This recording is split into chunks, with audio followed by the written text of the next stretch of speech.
सम्पूर्ण मित्रहरुमा नमस्कार। म चाहिँ अहिले हाम्रो यो पुमा मध्येको पुमा के हाम्रो गाराजा भन्छ यो पाछामा सबैभन्दा उमेर ज्येष्ठ नागरिक उहाँसँग आज मेरो भेट भयो। हुन त उहाँ मेरो हजुरबा, अब सायद हाम्रो मुल्की मध्येमा हाम्रो गोत्रभित्रको चाहिँ उहाँ सबैभन्दा ज्येष्ठ नागरिक हुनुहुन्छ। उहाँसँग भेट भयो। उहाँलाई धेरै समयपछि मैले भेटेर आज सम्झना स्वरूप उहाँको लागि मैले एउटा भिडियो कैद गर्दैछु। धैर्य गरेर हेरिदिनु होला। उहाँ मेरो बाजे हजुर कति वर्ष पुग्नुभयो? 86 वर्ष पुगे। 86 वर्ष पुग्नु बाजे हजुर। जस कान चाहिँ स्पष्ट सुन्नुहुन्छ नि? अलिअलि त सुन्छु। अनि त्यो त तपाईको आवाज पनि क्लियर छ, सफा छ। अनि तपाईको मुहार पनि यतिको उमा तपाईको प्राय अरु बुढो मान्छेहरु भन्दा अलिक फुर्ती हुनुहुन्छ। यो हाम्रो गोत्रो गाराजा भित्र चाहिँ सबैभन्दा धेरै आयु लिएर जन्मिनु भएको चाहिँ तपाई हो बाजे। त्यही भएर मैले तपाईको तस्बिर कैद गर्न मन लाग्यो क्या। अनि सम्झनाको लागि मैले कैद गर्दैछु। बाजे तपाई जन्मनु भएको चाहिँ यही कोल्डोङ भन्ने ठाउँमै हो? यही नै हो। कति वर्ष हो बाजे हजुरले टिपरसितको के पो त्यो बेला भन्थ्यो? टिपरसित जिम्मावाल पनि कति वर्ष चलाउनु भयो बाजे? खोइ 13 सालदेखि चलाएको। हजुर। 42 सालमा उन्मूलन भयो अनि त्यतिसम्म मैले चलाएँ। मेरो त यहाँको जिम्मा दिप्लुङ, हजुर, नेगलबा, हजुर, यतातिर जम्मै मेरै हो। 42 सालसम्म चलाइयो। हजुर। त्यहाँदेखि उन्मूलन भएपछि त्यतिकै चलाउनु छोडेको। त्यो त बाजे। अनि बाजे हजुरको पालामा त बिहे गर्ने दुईटा बिहे गर्नु भएको छ नि हजुरको? हजुर। हजुरको जम्मा सन्तान कतिजना पो बाजे? मेरो छोरा 9 भाइ। हजुर। छँदैछन्। हजुर। छोरीहरू 6 बहिनी छँदैछन्। हजुर। त्यति नै जन्मेका त्यति नै छन्। हजुर बाजे। त्यही त हाम्रो काकाहरू सबै देश विदेश नेपाल सबै छरिराख्नु भएको छ हैन? छरस्ट। हजुर। कोही इटरी, कोही काठमाडौँ, हजुर, कोही विदेशतिर छन्। त्यही त बाजे। अहिले मैले तपाईलाई नदेख्दा पनि धेरै भएको थियो। त्यही भएर आज भेटेको बेला एउटा सम्झना स्वरूप पछिको लागि मैले एउटा सम्झना स्वरूप राखेको। पछि यस्तो मान्छेहरू बाजे भेट्न हेर्न देख्न भेटिहालिँदैन क्या। अनि भेट्ने समय पनि हुँदैन। अनि त्यही त बाजे। भन्दा पनि राणा शासन 3 सरकार पहिला थियो। हजुर। त्यो 7 सालमा उन्मूलन भयो। हजुर। त्यहाँदेखि सिपासको सरकार भनेर भन्थ्यो, त्यो चलाइयो। हजुर। त्यो आजभोलि त अब लोकतन्त्रले नेपाल सरकार भयो। नेपाल सरकार भइरहेछ। हजुर। तर यो कांग्रेसको उत्पत्ति हुँदाखेरिको कांग्रेसको अराजकता तपाईलाई थाहा छ? खोइ पहिला बन्दुक पड्काउँदै हैन, राको जुलुस लाउँदै कांग्रेसीहरु आयो भन्दै एक छत्र त्यो बेला गराएको थियो नि बाजे हैन? त्यो तपाईलाई अलिकति कहानी थाहा छ बाजे? थाहा छ। लु एकपल्ट भनिदिनुस् न बाजे। त्यो 7 सालमा 7 सालको कथा हो। हजुर। धेरै बेर चाहिँ रहेन। हजुर। 7 सालमा 1 वर्ष हो कि कति रह्यो होला त्यो शासन। त्यहाँदेखि पछि त त्यतिकै हराउँदै गयो। हजुर। त्यो बेला कांग्रेसले गरेको बाजे उग्र के पो थियो? गाउँमा राको बाल्ने, बेलुका जुलुस लाउने एक कहानी थियो अरे नि बाजे। कांग्रेस आयो भन्दै चाहिँ बन्दुक पड्काउने त्यो चलन थियो अरे नि बाजे? कांग्रेस आउँदाखेरि चाहिँ गर्नेले गरे नै, नगर्नेले गरेन। तर पछि त मुद्दा हालाहाल भएर फिर्ती पनि भयो। हजुर। त्यस बेला रागाहरू क्षेत्रीहरूको काटेर खाए। तर पछि फेरि मुद्दा दिएर मुद्दा गर्दा पछि तिर्नु पनि पर्यो। हजुर। त्यसरी चाहिँ भएको हो। त्यही त बाजे। त्यो एक इतिहास थियो, मैले सुनेको थिएँ क्या बाजे। एमाले आउँदाखेरि त्यस्तो केही भएन? एमाले आउँदा त खोइ थाहा पाइएन।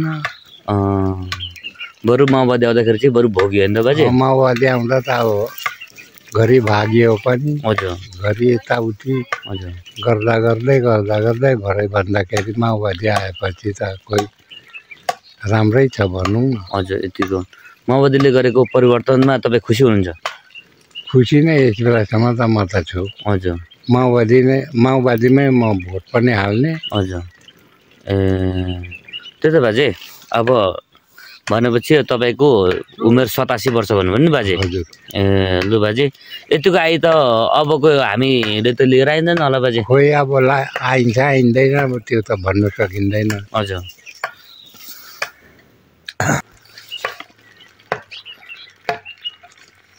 हजुरबाले अझै बाजेले अझै पनि बिडी खानुहुन्छ बाजे? खान्छु। ए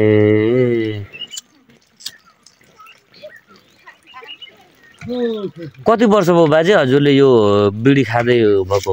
म भयो होला अब त कति भयो जन्मेको होला 10 वर्षदेखि मैले खान थालेको। ए भनेपछि बाजे तपाईँको जन्म भनेको 2000 भन्दा अगाडि 1900 कतिमा पो थियो तपाईँको? 1995। 1995 मा है? 95 तै पनि तपाईँ अब 1995 ले पनि अहिले अनि तपाईँको लागि वृद्ध भत्ताको लागि बाजे हाम्रो ओडाबाट के छ यहीँ सबै सेवा सुविधा पाइराख्नु भएको छ कि? पाएकै छ। ए यहीँ तपाईँको लागि उहरू चाहिँ यहीँ आउनुहुन्छ? होइन उसमा ओडामा निस्केर। ए तपाईँ निस्किनुहुन्छ? आफै हिँड्दै निस्किनुहुन्छ कि? कहिले बाइकमा कहिले हिँडेरै पनि जान्छु।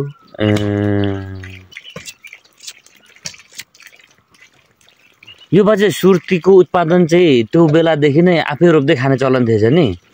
आफै पनि किनेर कारोबारको चलन थिएछ नि बाजे? किन्ने चलन पनि थियो। ऊ पनि आफूले रोपेर रोपनी आफैले खाँदा पनि हुन्थ्यो त्यो बेलामा। त्यतिखेर बाजे कसरी थियो पैसाको? तपाईँ यो मोहर भन्ने चिज तपाईँकोमा कस्तो पैसा चल्थ्यो बाजे त्यो बेला? त्यस बेला त 5 पैसा ढक्का। हजुर यत्रो हजुर आजभोलिको रुपियाँ भन्दा पनि ठुल्ठुलो थियो। हजुर त्यस्तो पैसा थियो। अनि हजुरको पालामा चाहिँ बाजे मासु कसरी धार्नेको थियो नि? हामीले मासु रुपियाँ धार्नेसम्म खाएको। तपाईँले अनि अन्न किन्नु पर्दा? अन्न किन्दा रुपियाँ पाथी। रुपियाँ पाथी मासु नि? हजुर पहिला यो बेलामा कतिको अनिकाल लाग्थ्यो यो सिजनमा? अहिले त हाम्रो ठ्याक्कै अनिकाल त हामीले यहाँदेखिको बल्लार दहकोसम्म पनि हामीले अन्न हो धान किनेर खाएको नै। कसरी थियो त्यो बेला बाजे? खोइ कसरी थियो रुपियाँ पाथी थियो होला कि? नुन बाजे? नुन घिउले 6 भर्नेसम्म खाएको। अहिले नि बाजे अहिलेको जमाना त्यो भैँसी पर्ने 1 लाखदेखि घट्टी भनेको 80,000 मास्टरको भैँसी पर्छ। त्यो बेला भैँसीको माउ कसरी पर्थ्यो बाजे? भैँसीको माउ बैलालाई 60-70 रुपियाँ 80 रुपियाँमा सम्म छिन्थ्यो। हजुर लैना 6 कोरीसम्ममा बेच्थे। ए है त्यो बेलाको बाजे हजुरहरू है? अब त्यो दिन थिए यो दिन आए। हजुर ए बाजे त्यतिखेर चाहिँ विवाह गर्ने उमेर चाहिँ कति वर्षको पो थियो?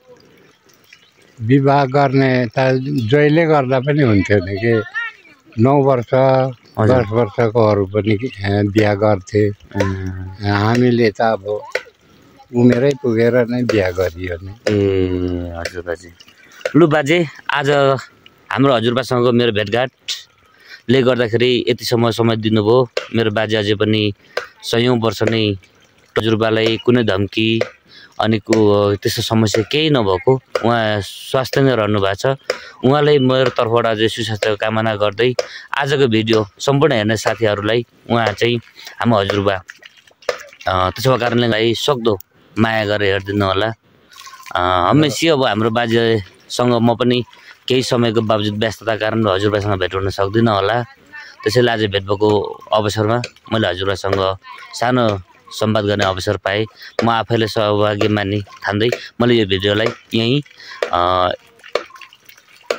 रोक्न चाहे। हस् त, धन्यवाद। ल।